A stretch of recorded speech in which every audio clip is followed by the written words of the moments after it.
সমাপনী বক্তব্যে যেটা মূলত আমি বলেছি যে আগামী দিনে তাদের কি কি চ্যালেঞ্জ, জেলা প্রশাসক হিসাবে কি কি চ্যালেঞ্জ তাদেরকে মোকাবেলা করতে হবে। যেমন আমি তাদেরকে উল্লেখ করেছি যে প্রায় 1400 অস্ত্র এখনো উদ্ধার হয়নি, যেগুলো 5 আগস্ট পরবর্তী সময়ে লুট হয়ে গেছিল। তার মধ্যে 1400 অস্ত্র উদ্ধার হয়নি। 2.5 লক্ষ বিভিন্ন বোরের গুলি এখনো উদ্ধার হয়নি, সেগুলো তাদের জেলাতে কোনো না কোনো জায়গায় আছে, সেগুলো সন্ত্রাসীদের হাতে পড়তে পারে এবং তারা ব্যবহার করতে পারে।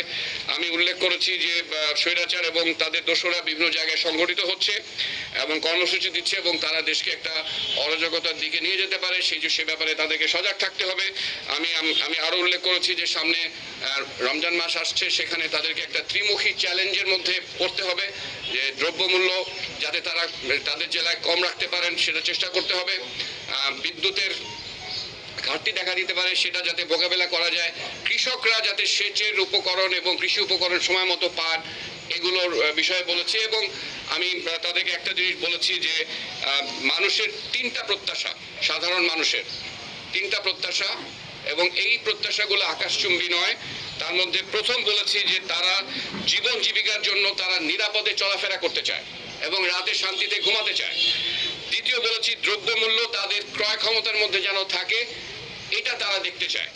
আর 3 নম্বর বলেছি যে সার্ভিস বা যে সেবা সরকারের কাছে তাদের পাওয়ার কথা, সেটা যাতে কোনো হ্যাসেল ছাড়া, কোনো কষ্ট ছাড়া, কোনো ঝামেলা ছাড়া তারা যেন পেতে পারে। এবং আমি উল্লেখ করেছি আমাদের সকলের পক্ষ থেকে যে মাঠ পর্যায়ে জেলা প্রশাসক যারা আছেন তারাই হচ্ছে সরকার, মানুষের জন্য তারাই সরকার। কাজেই যে সুযোগ সুবিধা যেগুলো নিশ্চয়তা বিধান করার কথা, এটা তাদেরকেই করতে হবে। এই বক্তব্য দিয়ে আমি তাদের সাফল্য কামনা করে আমার বক্তব্য শেষ করছি। যেমন স্পেসিফিক প্রশ্ন ছিল, আমি যেটা উল্লেখ করেছি যে কয়েকটি অঞ্চলে, যেমন নরসিংদীর 6টি ইউনিয়ন একটু চরাঞ্চল, দুর্গম, ইনঅ্যাক্সেসেবল, সেখানে সন্ত্রাসী কর্মকাণ্ড বৃদ্ধি পাচ্ছে বা মানুষ হত্যা হচ্ছে, নিহত হচ্ছে, সেখানে অভিযান পরিচালনা করতে চান, সেখানে স্পেশাল অপারেশন দরকার।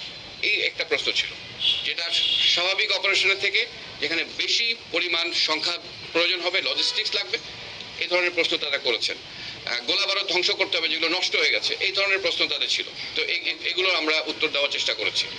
তারপরে নেভির জন্য প্রশ্ন ছিল যে কিভাবে জাটকা বিরোধী অভিযানে তাদের শিপ আরো এমন জায়গায় তাদেরকে যেতে হবে যেখানে পৌঁছাতে পারে না। উনি উত্তর দিয়েছেন যে তাদেরকে অ্যাপ্রোচ করলে তারা সেটা তারা প্রোভাইড করবেন, এবং শিপের ড্রাফট আছে, শিপ সব জায়গায় যেতে পারে না, সেটা উনি বুঝিয়ে বলেছেন, চাইলে বুঝে।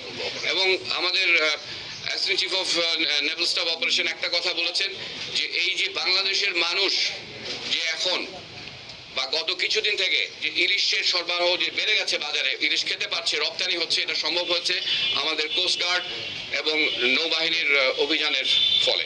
তো এই বিষয়গুলো আজকে উঠে এসছে। যুব সমাজকে ট্রেনিং এর যে বিষয়টা, এটা কেন আসলো? এটা one of the deputy commissioners উনি বলেছেন, এবং এটা অলরেডি কিন্তু আমাদের যে চিফ অফ জেনারেল স্টাফ উনি বলেছেন। আমি ওনাকে অনুরোধ করছি, উনি একটা সুন্দরভাবে বলেছেন যে আমাদের আনসার ভিডিপির মাধ্যমে প্রত্যেক উপজেলায়, প্রত্যেক ইউনিয়নে একটা করে কোম্পানি অলরেডি ট্রেনিং দেওয়া হচ্ছে। একটা করে কোম্পানি প্রশিক্ষিত প্রত্যেক ইউনিয়নে একটা বিডিপি কোম্পানি রেজ করা আছে, তারা পর্যায়ক্রমে তারা ট্রেনিং করছে। এটা অলরেডি এক্সিস্টিং আছে সীমিত আকারে। একজন ডিসি রিকোয়েস্ট করেছিলেন যে এটাকে আরো ব্যাপক আকারে করা যায় কিনা। এটা একটা রাজনৈতিক সিদ্ধান্তের ব্যাপার, এটা আর্থিক সংশ্লিষ্টতা আছে, সেটা আমার মনে হয় আমরা চিন্তা করতেই পারি। পর্যটন শিল্প ব্যাহত হচ্ছে, এবং এই পর্যটন শিল্প ব্যাহত হওয়ার কারণে সেখানকার ইয়াং জেনারেশন তারা কাজ হারাচ্ছে, চাকরি হারাচ্ছে, এবং তারা সন্ত্রাসের দিকে ঝুঁকে যাচ্ছে। সেখান থেকে কিভাবে উত্তরণ করতে পারি সেই সম্পর্কিত প্রশ্ন ছিল। আর তাদের 2-1টি জেলায় সেখানে অস্ত্র এবং গোলাবারুদ যেগুলো নষ্ট হয়ে গেছে, সেগুলো কিভাবে ধ্বংস করা যায় তাড়াতাড়ি, সেটার ব্যবস্থার সম্পর্কিত প্রশ্ন ছিল।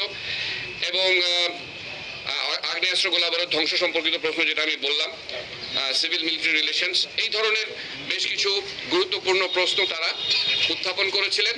এবং আমাদের প্রিন্সিপাল স্টাফ অফিসার, আমাদের assistant chief of Naval staff, assistant chief of air staff, তারা এগুলো উত্তর দিয়েছেন এবং পরিশেষে আমি একটা সমাপনী বক্তব্য দিয়েছি। তো এটাই ছিল মোটামুটিভাবে আজকের প্রতিপাদ্য বিষয়।